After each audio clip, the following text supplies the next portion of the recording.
Yesu ashimwe bene data, ndabasuhuje kandi mbifuriza amahoro y'Imana, mbifuriza umugisha mu byo mukora byose no mu byo murimo byose no mu banyu bose. Reka umugisha w'Imana ubabeho. Turi mu mwanya w'ijambo ry'Imana n'ubundi uyu munsi tugiye kuganira ku byerekeranye n'icyo mu Kinyarwanda twita ubutoni, kongeraho ubwiza. Ubutoni, iyo umuntu ari umutoni, umutoni ni umuntu wakundwakajwe, umutoni ni umuntu wagize igikundiro ku wundi cyangwa se ku bandi cyangwa se ku itsinda runaka.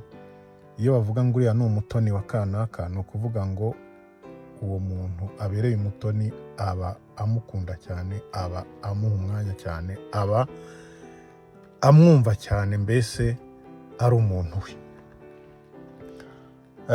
Kandi umutoni akenshi agira ijambo kuba atonaho.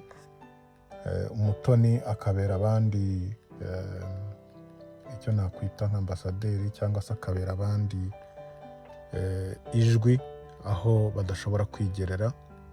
Ariko nanone hari igihe umutoni abera abandi ikibazo, aho ashobora kubavuga nabi, aho ashobora kubatangira raporo mbi kuri wa wundi atonaho, noneho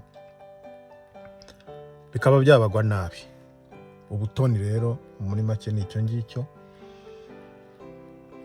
Ngira ngo mujya mwumva umuntu watonnye ku wundi, umuntu wabaye umutoni kuri runaka. Niba ubaye umutoni ku muntu ukomeye cyangwa se ku muntu wifite, nawe nyine umuriraho, nawe umuboneraho icyubahiro, nawe umuboneraho ubutunzi niba bufite. Ubwo ni ubutoni. Ubwiza rero nabwo ni ubwiza nyine ndi kuvuga bugaragarira umubiri, bugaragarira amaso, n'ubwiza bw'umubiri. Aho umuntu mwiza agira igikundiro, umuntu mwiza kandi niba agize igikundiro arakundwa. Umuntu mwiza ariko burya hari igihe abibyaza umusaruro mu byiza no guhesha Imana icyubahiro, ariko bikaba bibi iyo umuntu ubwiza bwe abukoresheje nabi, bukamubyarira umuvumo. Yesu nashimwe. Reka rero uyu munsi tuganire ku cyo ubutoni bushobora gukoresha nabi n'ubwiza bikakubyarira umuvumo aho kugira ngo bikubere umugisha.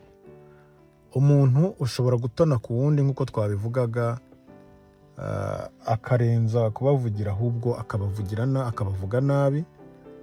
Umuntu akaza, tuvuge akora mu kigo runaka, akaba umutoni ku muyobozi mukuru, akajya avuga abo bakorana nabi, akavuga intege nke zabo, akavuga inenge zabo, kandi nta muntu utagira intege nke. Iyo rero uwo mukoresha nawe adashyira mu kuri, cyangwa se ngo akurikirana arebe neza, yibasira wa muntu wavuzwe nabi, bikamugiraho ingaruka. Ibyo rero si byiza ku bana b'Imana, si byiza ku muntu w'umukristo. Ubutoni ntabwo bwagakwiye kuguha umwanya wo kujya gushyirishamo abandi cyangwa kugirira nabi abandi, ahubwo ubutoni bwagakwiye gutanga umwanya wo kuvugira abandi no kubazamura. Ikindi kandi, umuntu iyo abaye umutoni hari igihe yizamura, akiha ibyubahiro byinshi, nawe akagira arrogance cyangwa se ubwirasi. Ibyo rero ntabwo Imana ibikunda. Ibyo rwose ntabwo nabiha igihe, ntugire ngo wabimarana igihe. Ibyo ngibyo ntabwo bihesha Imana icyubahiro. Ubwiza rero nabwo, ubwiza iyo uri mwiza, tujya tubona abamisi. Urugero mu bamisi, umuntu bakamutorera kuba mwiza mu gihugu cyose. Hari igihe abikoresha mu buryo bwiza. Umuntu akaba ari misi, agakoresha wenda urugero za fundraising, akabona amafaranga yo gufasha imfubyi, akabona amafaranga yo gufasha abatishoboye muri rusange. Icyo gihe ubwiza bwawe rwose uri kubikoresha ikintu cyiza gifitiye abandi akamaro. Ariko nanone hari igihe ubwiza bukoreshwa nabi, bukarutwa nuko utari kuba wabuhawe. Iyo umuntu ari mwiza, urugero umuntu w'umukobwa w'igitsina gore akaba mwiza, abantu bakamubwira ko ari mwiza, abagabo ni urugero, bakamubwira ko ari mwiza ari benshi, bikamuviramo kuba yagwa mu byaha byo kujyana na ba bandi bamubwiye ko ari mwiza, bakamubwira utugambo twiza, bikarangira bamujyanye mu bindi. Icyo gihe ubwiza bwawe wabikoresheje bibi, ibyo ntibihesheje Imana icyubahiro.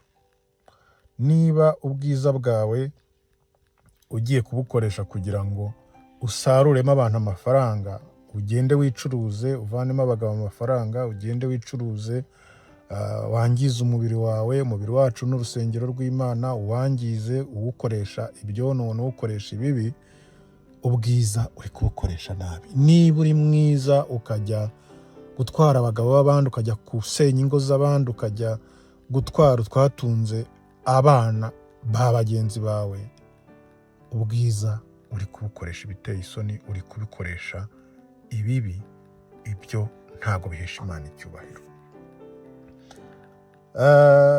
Ariko kandi ukoresha ubwiza cyangwa ubutoni mu bibi bizamugiraho ingaruka byanze bikunze, kandi ntago byakugwa neza no muri ubu buzima turimo, uzabona ingaruka hafi aha ngaha.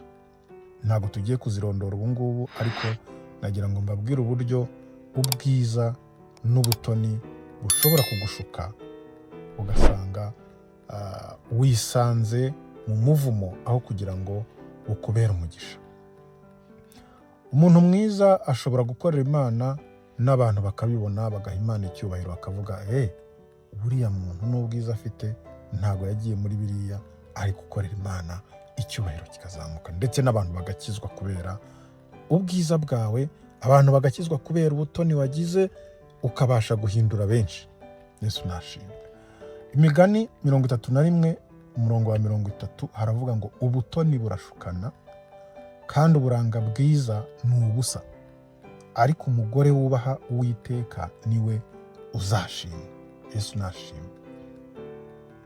Ahangaha iri jambo riri kutubwira ku butoni, rikatubwira ku bwiza, rikatubwira yuko uburanga bwiza ari ubusa. Uburanga bwiza ni ubusa iyo utabukoresheje neza, buba ubusa.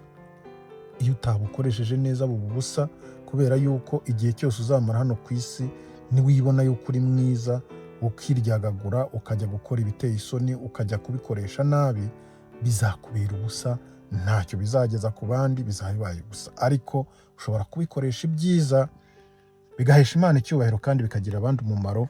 Icyo gihe mu rugendo rwawe uzabona imirimo myiza kandi izaguherekeza. Umugore wubaha Uwiteka kandi niwe uzashimwa. Niba uri umugore ukaba ufite uburanga bwiza ukabukoresha ibibi, ntubwubahishe Uwiteka, nta shimwe uzabona ku Uwiteka, ahubwo bizakuviramo umuvumo. Ubwo hanyuma kuri wa munsi nawe urabyumva. Reka rero bene data, iri jambo twumvishe, niba uri umutoni ahantu runaka, niba uri umutoni mu itsinda runaka, gerageza gukoresha uwo mwanya, gerageza gukoresha icyo gikundiro wabonye mu bihesha Imana icyubahiro, mu bigirira abandi umumaro, aho kugira ngo ukore mu bisuzuguza uwakuremye n'uwaguhamagaye. Ubwiza bwawe kandi bukoreshe mu guhesha Imana icyubahiro ndetse no kugirira abandi umumaro, kugira ngo bose ubabere umunyu, ubabere urumuri, nk'uko duhora tubwira kandi twabibwiwe, kugira ngo benshi bazamure icyubahiro cy'Imana kandi bayigarukire kubera imirimo myiza wakoze. Mana, turagushimiye kubwira ijambo, ugize neza kongera kuduhugura. Reka twisuzume kandi buri wese wumvishe ijambo yongere yisubiremo, arebe niba ntaho ari gukoresha uko wamuremye nabi mu bitaguhesha icyubahiro. Yongere ahindukire maze akoreshe ibyo wamuhaye byose mu kuzamura icyubahiro cyawe no kugirira abandi umumaro, kugira ngo atazatungurwa agasanga yaribeshye, Satani yaramuriganyije akoresha umubiri cyangwa se igikundiro wamuhaye nabi, bikamubera umuvumo wo kumubera umugisha. Urakoze rero kubwira ijambo, urakoze gukomeza kutwigisha. Komeza ubane natwe kandi ubane na buri muntu wese wumvishije ijambo. Buri wese aho aherereye umuhe umugisha kandi umugirire neza, muzamure kandi umusukire ku mbaraga zawe kugira ngo abashe gukomera muri iki gihe. mu izina rya Yesu Kristo umwami wacu none gusabye, amen.